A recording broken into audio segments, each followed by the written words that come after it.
빛나는 날 되셨습니까? 안녕하세요. 생방송 빛나래 김태일입니다. 안녕하세요. 김영은입니다. 네, 종일 눈이 내리고 있습니다. 아침 출근길 많이 힘드셨죠? 네. 제주도에도 보니까 보통 30분이면 갈 거리인데 1시간 40분이 넘게 걸렸다. 굉장히 힘들다고 말씀하신 분들이 많던데요. 퇴근길도 만만치가 않습니다. 네, 춥다고 주머니에 손 넣고 다니시지 마시고요. 빙판길 조심하시기 바랍니다. 네. 자, 눈 쌓인 수요일 저녁 저희 생방송 빛날이 오늘이 100회를 맞이했습니다. 네. 100회를 맞이해서 저희가 또 특별한 얘기거리를 준비를 했는데 오늘 함께할 내용 소개해드리겠습니다. 네, 이 100이라는 숫자가 뭔가 꽉 들어찬 느낌을 주는 것 같은데요. 생방송 빛날이 오늘 100회고요. 그리고 여기 탄생 100주년을 맞은 인물이 있습니다. 바로 광주 출신의 항일운동가이자 음악가였던 정율성 선생인데요. 그의 업적을 기리기 위해서 정율성의 후예들이 중국 공연을 다녀왔습니다. 그 자세한 얘기 빛날 초대석에서 들어봅니다. 네, 바다의 우유라고 불리는 굴이 있습니다. 이 돌산 앞바다에서 캔 싱싱한 굴이 우리의 입맛을 어떻게 유혹할지 잠시 후에 만나보시죠. 네, 생방송 빛날 오늘 또 저희가 따끈따끈하고 푸짐한 얘기거리로 준비를 했습니다. 네, 시청자 여러분의 참여 기다리고 있습니다. 오늘 함께 하시면서 50원의 유료 문자 샵 2335번으로 시청 소감과 의견 보내주세요. 당첨된 분들께는 푸짐한 상품 보내드립니다. 네. 자, 우리 민족은 예로부터 그 음악성은 널리 인정을 받고 있는데요. 네. 자, 그 음악성 하나로 중국을 감동시킨 인물이 있습니다. 바로 중국 혁명 음악의 대부로 불리는 정율성 선생이죠. 맞아요. 이분이 우리 광주 출신이라서 참 자랑스러운데요. 이분을 기리기 위해서 우리 광주 MBC에서 지난 10월에 정율성 동요제를 열기도 했었습니다. 네, 특히 올해는 정율성 선생 탄생 100주년이기도 하죠. 이번 동요제에서 대상을 받은 학생들이 중국 공연에 다녀왔다고 하는데요. 이 중국 공연의 의미와 성과에 대해서 함께 이야기 나눠보도록 하겠습니다. 네, 자, 오늘 함께 얘기 나눠주실 두 분을 모셨는데요. 먼저 정율성 동요제를 공동 기획한 호남대 공자아카데미 박상철 이사님, 그리고 이번 중국 공연을 동행 취재한 우리 광주 MBC의 정용욱 기자와 얘기 나눠보겠습니다. 안녕하세요. 네, 안녕하세요. 네. 안녕하세요. 네, 먼저 정율성 동요제를 저희 광주 MBC와 공동 기획하신 호남대 공자아카데미. 이 공자아카데미가 어떤 것인지 먼저 소개 부탁드립니다. 네, 호남대 공자아카데미는 2006년도에 중국의 후난대학과 그리고 한국의 호남대학이 공동 추진이 되어서 그 중국 교육부로부터 설립 인가를 받은 대표적인 그 문화기관입니다. 그동안 저희는 그 중국의 문화 그리고 언어 그리고 학술이라는 부분을 통해서 꾸준히 그 여러 가지 다채로운 행사들을 진행해 왔고요. 현재는 그 중국과 그리고 우리 지역을 잇는 그 문화 외교 사절의 역할을 충실히 해오고 있습니다. 네. 자, 그러면 본격적으로 정율성 선생에 대해서 좀 얘기를 나눠봐야 될 텐데, 정용욱 기자, 네. 많이들 알고 계시지만, 우리 정율성 선생은 어떤 분이셨나요? 먼저 일화를 소개하는 것으로 좀 시작을 해보겠습니다. 예. 지난 7월에 시진핑 중국 국가주석이 국빈 방문을 했었죠. 그때 이제 그리고 그 자리에서 서울대 특강을 했었는데 한중 역사인물로 3명을 거론했었습니다. 네. 최치원, 김구 선생, 그리고 정율성 선생이었습니다. 최치원, 김구 선생은 우리가 다 아시는 분들이고, 그 다음에 정율성 선생은 근데 굉장히 좀 의외죠. 하지만 13억 중국인들에게는 영웅으로 추앙받고 있는 인물입니다. 또 2005년 순지아정 문화부 장관이 정율성 선생 생가를 광주를 직접 방문을 해서 찾기도 했었습니다. 정율성 선생은 1914년 광주에서 출생을 했고요. 그리고 광주 숭일소학교와 전주 신흥중학교를 마쳤습니다. 19세 때 중국 상하이로 건너가서 본격적인 항일투쟁을 전개했고, 정율성 선생은 어릴 때부터 음악에 소질이 많았습니다. 당시 친척집에 축음기가 있었는데 이때 동서양의 명곡을 폭넓게 접했고 이게 훗날 음악적 자산이 됐다라는 게 후문입니다. 정율성 선생이 높이 평가되는 건 음악과 관련한 정규교육을 거의 받지 않았는데요. 어깨너머로 배우거나 순전히 독학으로 중국인들의 마음을 울리는 위대한 음악을 일궈낸 겁니다. 네, 그 정율성 선생은 음악가로 익히 알려져 있는데요. 또 항일 활동가로도 활약을 했다고 들었습니다. 어떤 업적을 남기셨나요? 네, 정율성 선생이 중국으로 건너간 게 그의 나이 19살인 1933년이었습니다. 난징으로 가서 항일단체인 의열단에 들어갔고요. 이때 사회주의에 눈을 떴습니다. 그 당시에 군사학교를 졸업을 하고 난 이후에 난징에 남아서 항일 비밀 활동에 총사했었습니다. 1937년 일제가 중일전쟁을 일으키자 정율성은 중국 공산당군 근거지인 연안행을 결심했고 그곳에서 뜨거운 혁명의 열기를 음악의 선율로 담아냈습니다. 이 곡이 연안송이고요. 마오쩌둥을 비롯한 중국의 지도자들이 감탄을 했었습니다. 해방 이후 정일성 선생은 중국 공산당군의 결정에 따라 북한으로 들어갔고 거기서 북한 군가를 작곡합니다. 5년 뒤에 다시 중국으로 돌아와서 중국 국적과 당적을 회복하기도 했고요. 그가 한국인의 피가 흐르는 한국태생, 더 나아가 광주태생이라는 사실을 아는 이가 많지 않은데요. 아마도 혁명가로 생전에 조국과 단절된 시간이 워낙 길었던 것도 한 이유가 있었을 테지만 해방 이후 북한에서 5년을 보낸 게 그 이유일 것으로 추정되고 있습니다. 네. 우리나라에선 이렇게 근래 들어서야 조금 알려지기 시작했지만 중국에서는 더 오래 전부터 추앙을 받았다고요? 네, 그렇습니다. 정일성 선생은 중국에서 높이 평가되는 음악인입니다. 중국 음악의 정신적인 지주로서도 높게 추앙이 되고 있고요. 근데 중국 음악에 있어서도 그 업적이 남다르게 아주 훌륭하신 분으로 이렇게 중국인들의 가슴속에 이렇게 남아져 있습니다. 중국인들의 아리랑이라고 불리우는 연안송을 작곡해서 발표를 하였고요. 그다음에 북경 아시안 게임 그리고 제1차 남북 정상회담에서 그 정일성 선생의 곡이 사용될 정도로 그 유명세는 남다릅니다. 네. 이렇게 유명한 음악가 정일성 선생이 광주 출신이라는 게 굉장히 좀 자부심이 느껴지는데, 네. 이분을 기리기 위한 여러 가지 사업들이 펼쳐지고 있죠. 네, 가장 먼저 시작된 건 이제 2005년 남구에서부터 시작이 됐었는데요. 정일성 국제음악제입니다. 이게 이제 해마다 계속 되다가 2011년부터 정일성 축제와 한중 전통 문화교류라는 타이틀로 제목이 바뀌어서 진행이 됐고요. 이 이후부터 음악제와 함께 정일성 사진 전시회, 학술 세미나 등이 개최가 됐었습니다. 음악제로만 놓고 보면 올해가 10회째인데요. 2009년 이후로는 중국에서 한 번, 광주에서 한 번씩 번갈아 개최되고 있습니다. 화순에서 아까 앞서 말씀드렸었지만 화순에서도 4살부터 10살 때까지 생활했었는데 정일성 선생의 친딸인 정소재 여사가 적극적으로 주선해서 올해 처음으로 화순에서 정일성 100주년 기념 한중 음악회가 열렸었습니다. 앞으로 매년 진행될 계획이고요. 그런데 광주시가 주최하고 있는 정일성 음악제는 국비와 시비 매칭 사업으로 진행되고 있습니다. 그런데 이명박 정부 들어서면서부터 국비 지원이 어려워지더니 올해는 아예 끊겼습니다. 그래서 시비로만 진행이 됐었는데요. 중국 국가주석이 정일성 선생을 언급할 정도로 유명한 만큼 한국 양국 발전을 위해서 정일성 기념사업을 국가가 적극적으로 좀 도울 필요가 있을 것 같습니다. 네, 이 정일성 후예들이 부르는 정일성에 만든 중국인들의 국민 동요. 이 노래를 듣고 중국 현지인들은 기분이 어땠을까요? 이 중국 공연을 떠난 송원초등학교 합창단을 우리 화면으로 함께 만나보시죠. 지난 10월 음악가 정일성을 기리기 위해 열린 정일성 동요 합창대회. 영예 대상 송원초등학교. 이 아이들이 바로 뛰어난 노래 실력으로 제1회 정일성 동요 합창대회 대상을 차지한 주인공들입니다. 지난 3일 인천국제공항에 우리 송원초등학교 아이들이 모였는데요. 바로 정일성 동요 합창대회의 대상 수상자 자격으로 가는 중국 수대 공연 때문입니다.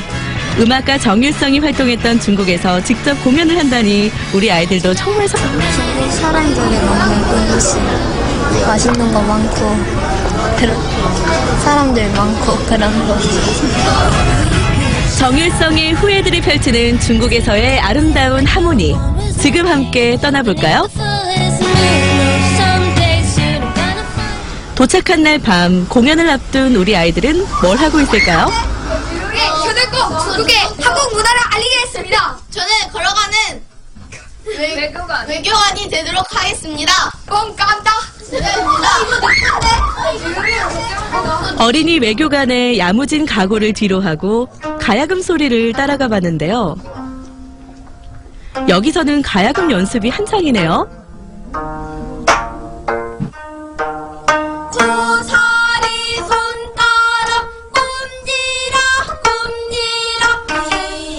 오랜 비행에 피곤할 텐데 좀 쉬어야 하는 거 아닌가요?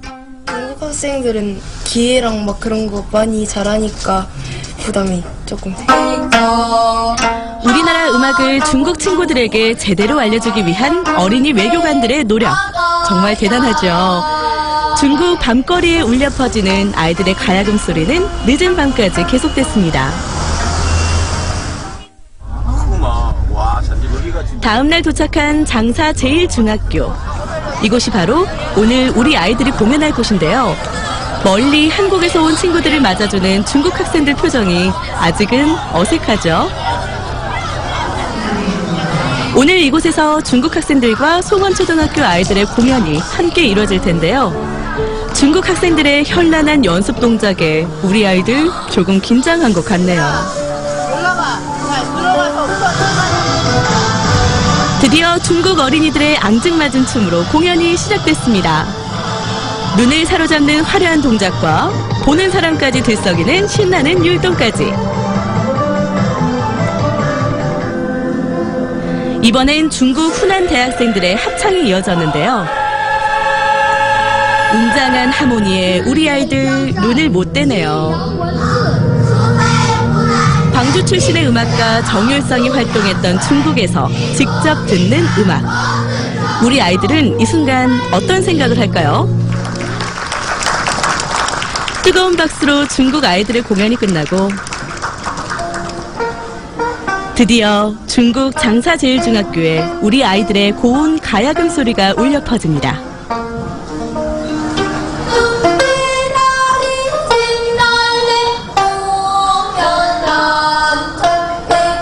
한국의 전통음악을 듣는 중국 친구들의 눈에도 호기심이 가득했는데요. 이어서 정율성 동요 합창대회 대상에 빛나는 합창단의 노래가 시작됐습니다.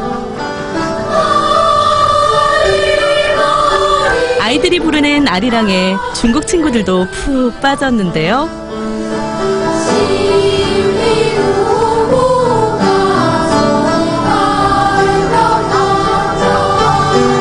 역시 아리랑은 중국에서도 통하나 봅니다.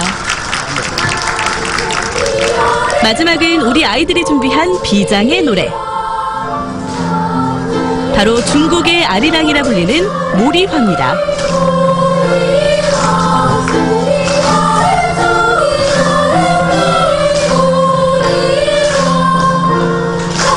대음악가 정율성의 나라 한국. 그곳에서 찾아온 아이들이 부르는 중국의 전통 민요 모리화. 이내 관객석은 감동 속으로 빠져듭니다.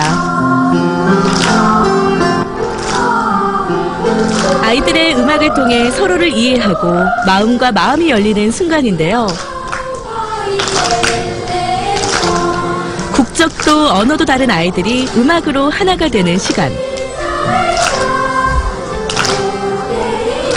수십 년 전 광주의 한 음악가가 꿈꿨었던 그 아름다운 길을 지금 우리 아이들이 만들어가고 있는 건 아닐까요?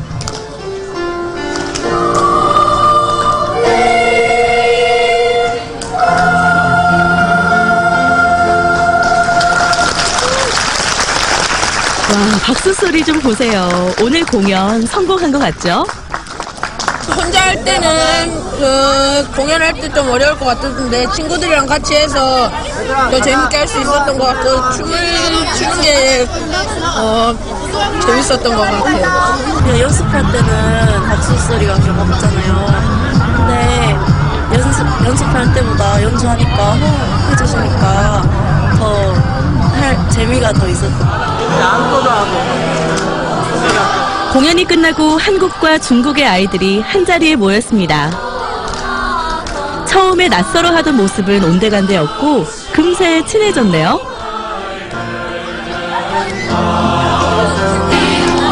한국과 중국을 잇는 아이들, 정말 어린이 외교관답습니다. 我觉得意义非常重大。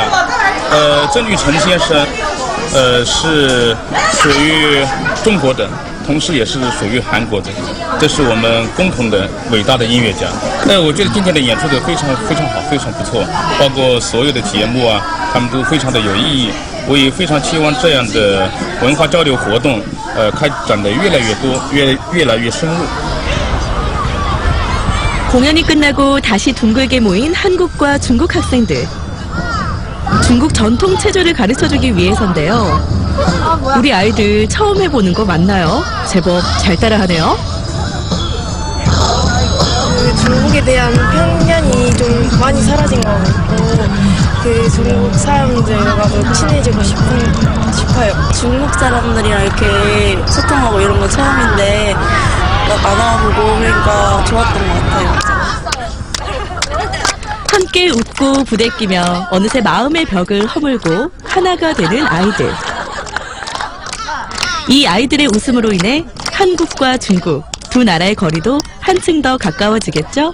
광주뿐만 아니라 한국을 이렇게 대표해서 왔다라는 자부심이 아이들은 참 있을 것 같고, 저 또한 이런 중국에 와서 이렇게 지휘를 했다라는 것, 그리고 애들과 함께 와서 공연을 했다는 것 자체가 굉장히 뿌듯하고 행복하고 자부심을 느끼는 그런 여정이었던 것 같습니다. 중국의 3대 음악가로 꼽히는 광주 출신의 음악가 정율성. 그의 발자취를 따라 한국과 중국의 아름다운 동행의 길이 열렸습니다.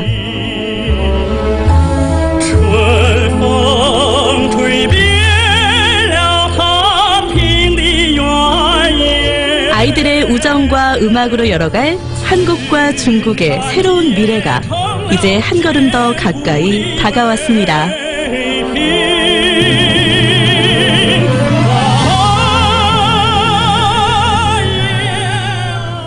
네, 음악으로 이렇게 하나 될 수가 있습니다. 네. 그 중국의 아리랑이라고 불리는 모리와를 부를 때 보니까 야, 저 아이들이 우리 노래를 하네 이렇게 신기한 표정이었어요. 그러니까요. 사실 막상 처음 만나면 언어가 달라서 굉장히 낯설 텐데 정율성이라는 매개로 아이들이 음악도 나누고 그리고 문화도 교류하는 모습이 굉장히 보기 좋았는데요. 실제로 현장에 다녀오셨잖아요. 네. 분위기가 어땠고 또 중국 친구들의 반응이 어땠는지 굉장히 궁금해요.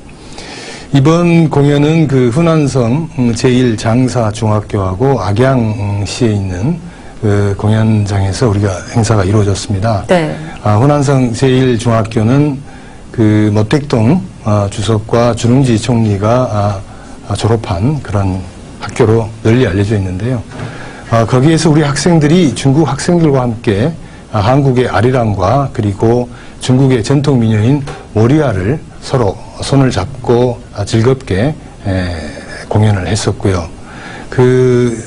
거기에다가 후난성의 대표적인 관영 매체인 후난일보하고 악양TV가 우리 합창단 학생들과 그리고 지도 교사들에 대한 열띤 취재를 또한 같이 벌여줬습니다. 그래서 우리 지역을 알리는데 큰 역할을 했다고 생각합니다. 네, 이렇게 성황리의 공연에 마쳤는데요. 이 중국 공연이 남긴 것은 무엇일까요?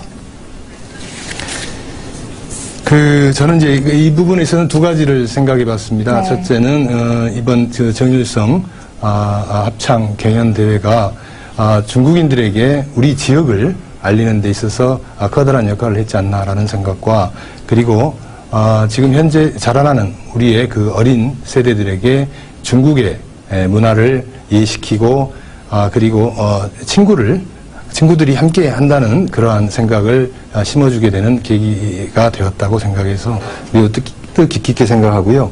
그리고 현지 교육청과 아울러서 우리 지역의 학교와 중국 현지에 있는 교육청과의 어떤 그 활발한 교류를 앞으로 계속해서 이어갈 수 있지 않겠나라는 생각을 하게 되었습니다. 네. 이 정일성 동요제 그리고 이렇게 중국 공연이 어떻게 보면 이제 한중 문화 교류를 했다라는 데 대해서 굉장히 큰 성과를 남긴 것 같은데 어떻게 앞으로도 계속 이렇게 진행이 됩니까?